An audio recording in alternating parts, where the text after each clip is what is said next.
انہوں نے کیا کچھ پیدا کیا ہے، بلکہ یہ ظالم سری گمراہی میں پڑے ہوئے ہیں۔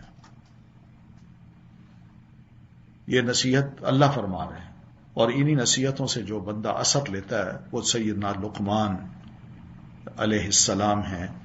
ان کو اللہ تعالیٰ نے بڑی دانائی عطا فرما رکھی تھی، ان چیزوں سے اثر لے کے اب دیکھیے وہ نصیحت کس طرح اپنے بچے کو کرتے ہیں، اور اللہ تعالیٰ اس پوری نصیحت کے ایک ایک جملے کو، ایک ایک لفظ کو قرآن مجید کا حصہ بنا رہا ہے۔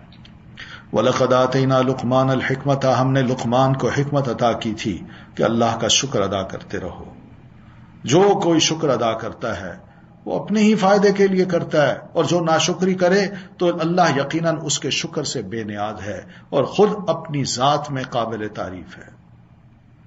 تو یہ پہلی بات تھی کہ حکمت جو دانائی تھی وہ جناب لقمان علیہ السلام کو عطا کی گئی تھی، اس وجہ سے ان کو لقمان حکیم کہتے ہیں۔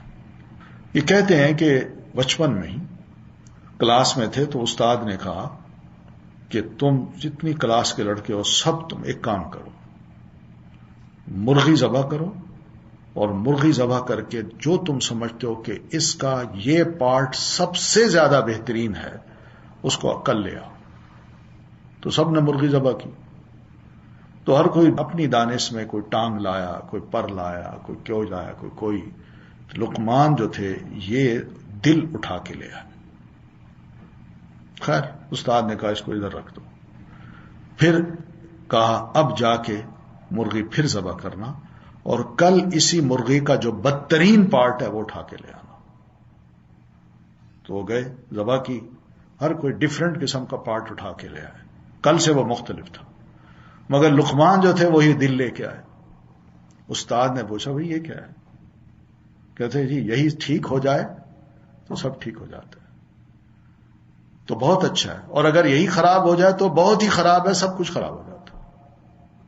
تو یہ ان کی دانائی کی بچپن کی بات مفسرین نے لکھی ہے، تو اس وجہ سے ان کو لقمان حکیم کہا ہے۔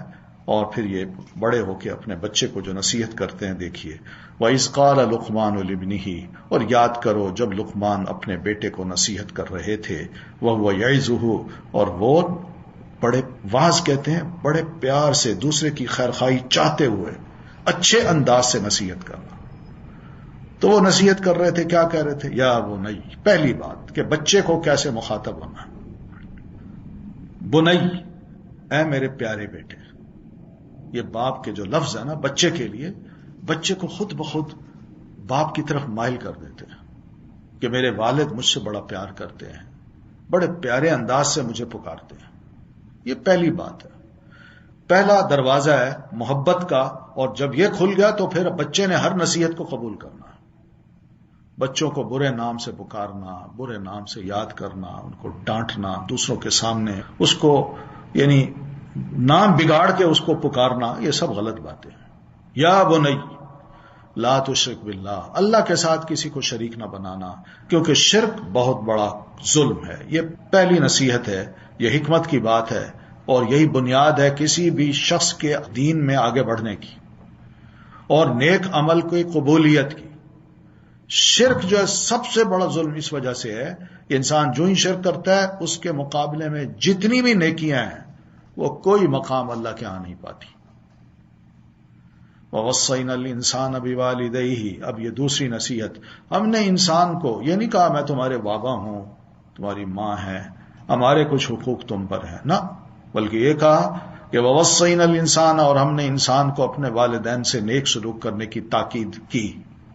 اس کی ماں نے اسے کمزوری پر کمزوری سہتے ہوئے اپنے پیٹ میں رکھا، اور 2 سال اس کے دودھ چھڑانے میں لگے، اسی لیے یہ حکم دیا کہ میرا شکر ادا کرو اور اپنے والدین کا بھی، آخر میرے پاس ہی تجھے لوٹ کر آنا ہے۔ ایمان کی نعمت پر اللہ کا شکر، اور تربیت کی نعمت پر والدین کا شکر، یہ ہے تعلیم جو جناب لقمان اپنے بیٹے کو دے رہے ہیں۔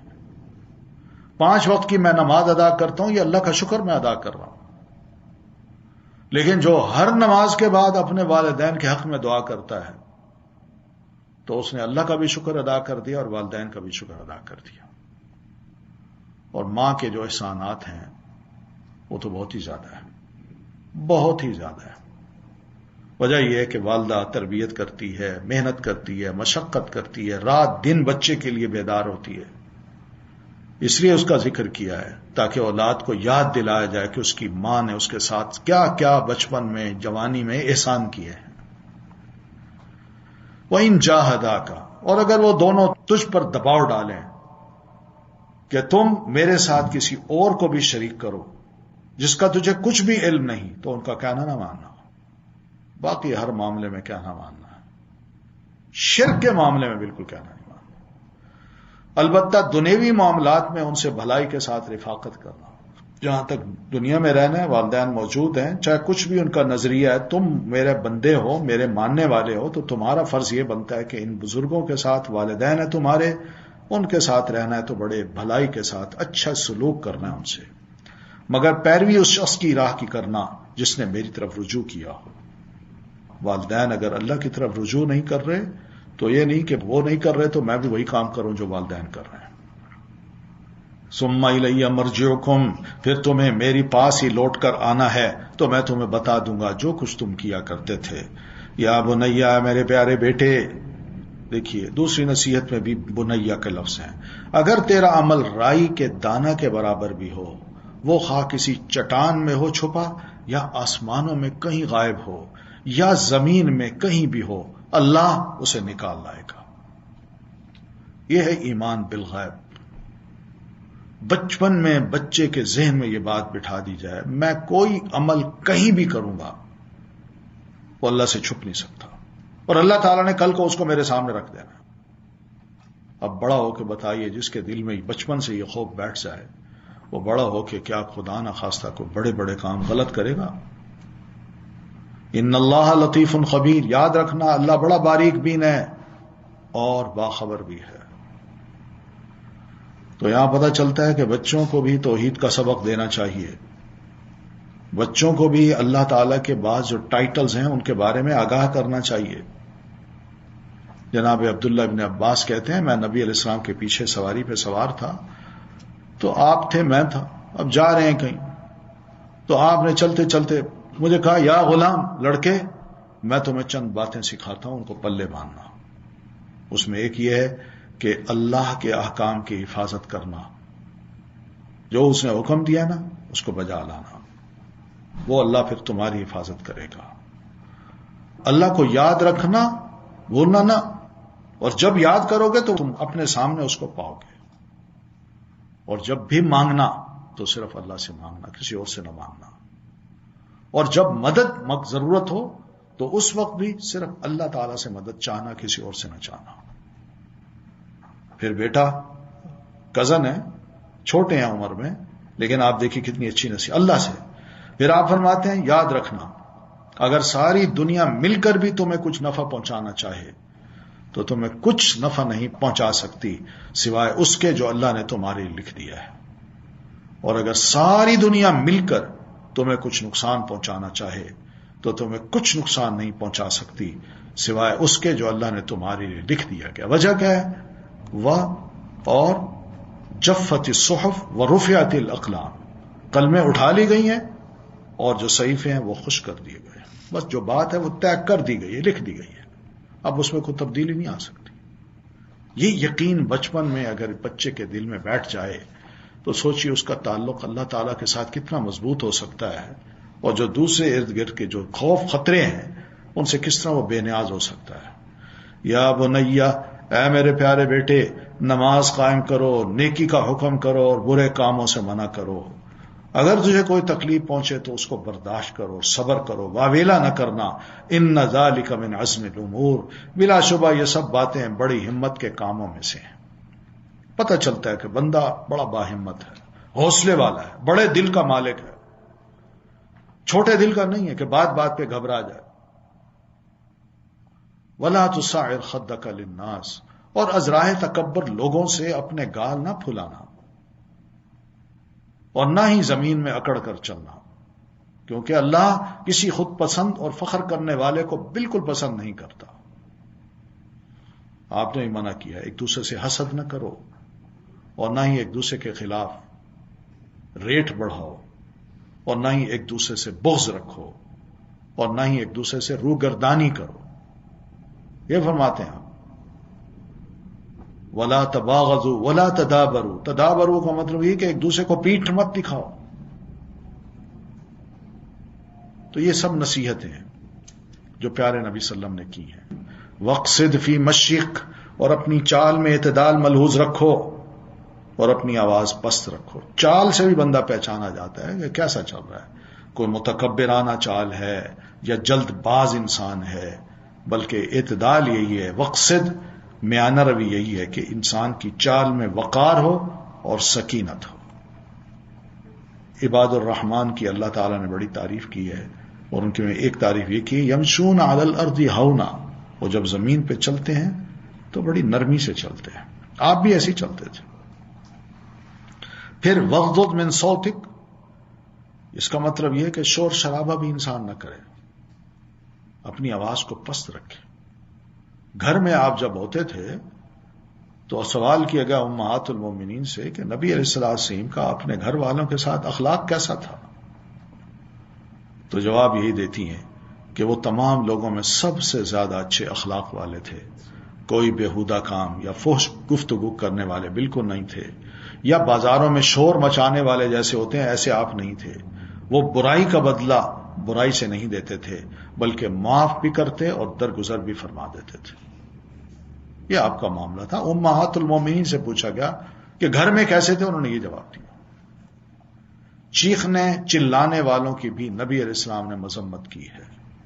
آپ فرماتے ہیں رأس الکفر نحو المشرقی، کفر کا مرکز مشرق کی طرف ہے.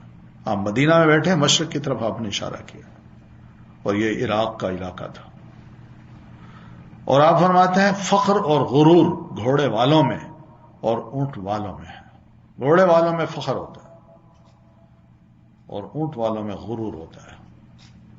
جو جانوروں کو چراتے وقت چیختے چلاتے ہیں، وہ عجیب و غریب آوازیں نکالتے ہیں اونٹ کو ہانکنے کے لیے، گھوڑے کو ہانکنے کے لیے.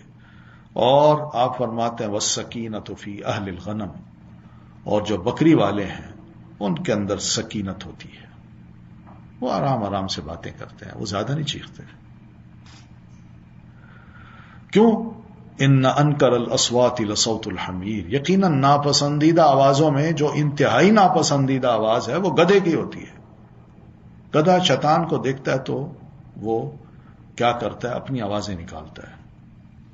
اور پھر دوسری بات یہ بھی ہے کہ گدھے کے پاس، گدھا یہاں بندہ ہو، میں یہاں بیٹھا ہوں، ہم یہاں بیٹھے ہیں، وہ یہ نہیں دیکھے گا کہ بندے بیٹھے ہیں، میں ذرا آواز نکالوں تو آہستہ نکالوں. وہ اپنی اسی ٹون میں بات کرے گا، اسی ٹون میں. آپ یہی فرماتے ہیں جب برق کی آواز سنو، بانگ سنو، تو کہا کرو اللہم انی اسألک من فضلک. کیوں؟ اس لیے کہ اس نے فرشتے کو دیکھا ہوتا ہے، تب یہ وہ آواز نکالتا ہے. اور جب گدھے کی آواز سنو تو شیطان سے اللہ کی پناہ مانگو، کیونکہ گدھا اس وقت شیطان کو دیکھتا ہے. الم ترو، کیا تم دیکھتے نہیں کہ جو کچھ آسمانوں میں اور زمین میں ہے سب اللہ نے تمہارے لیے مسخر کر دیا ہے، اور اس نے اپنی تمام ظاہری اور باطنی نعمتیں تم پر پوری کر دی ہیں. اس کے باوجود لوگوں میں کوئی ایسا بھی ہے جو اللہ کے بارے میں جھگڑتا ہے. پتہ نہیں اللہ نے تھوڑی بنائی، اللہ ہے ہی نہیں، جبکہ اس کے پاس نہ علم ہے، نہ ہدایت، اور نہ کوئی روشنی دکھانے والی کتاب ہے. ورنہ بندہ غور کرے تو باطنی اور ظاہری نعمتوں کو ہی پہچان کے اللہ کو اقرار کر سکتا ہے. وَإِذَا قِيلَ لَهُمُ اتَّبِعُوا مَا أَنزَلَ اللَّهُ، اور جب انہیں کہا جاتا ہے کہ جو کچھ اللہ نے نازل کیا ہے اس کی پیروی کرو، تو کہتے ہیں نہیں، بلکہ ہم تو اسی چیز کی پیروی کریں گے جس پر ہم نے اپنے آباء و اجداد کو پایا ہے. کیا یہ انہی کی پیروی کریں گے خواہ شیطان ان کے آباء و اجداد کو دوزخ کے عذاب کی طرف بلاتا رہا ہو؟ یہ ڈھیٹ پن مناسب نہیں ہے. وَمَن يُسْلِمْ وَجْهَهُ إِلَى اللَّهِ، اور جو شخص اپنا چہرہ اللہ کے آگے جھکا دے اور نیکوکار بھی ہو تو اس نے یقیناً ایک مضبوط حلقے کو تھام لیا، مضبوط سہارا اس کو مل گیا. اور یہ دین کا سہارا ہے، استقامت ہے، اور سب کاموں کو انجام تو اللہ ہی کی طرف سے ہے. وَمَن كَفَرَ، اور جس نے کفر کیا تو اس کا کفر آپ کو غمزدہ نہ کرے. آپ غمزدہ ہوتے تھے، مر جائے گا دوسری طرف، میں آیا ہوں میری بات کیوں نہیں سن رہا، پیار محبت سے دعائیں کر کر کے اس کے لیے سب کچھ کر رہے ہیں اور غم زدہ بھی ہیں. اللہ فرماتے ہیں نا، اللہ کا رسول ایسے شخص کے لیے آپ کو غم زدہ نہیں ہونا چاہیے. ان سب کو ہماری طرف ہی آنا ہے، پھر ہم انہیں بتا دیں گے جو کچھ وہ کرتے رہے. اللہ تعالیٰ تو یقیناً دلوں کے راز تک جانتا ہے.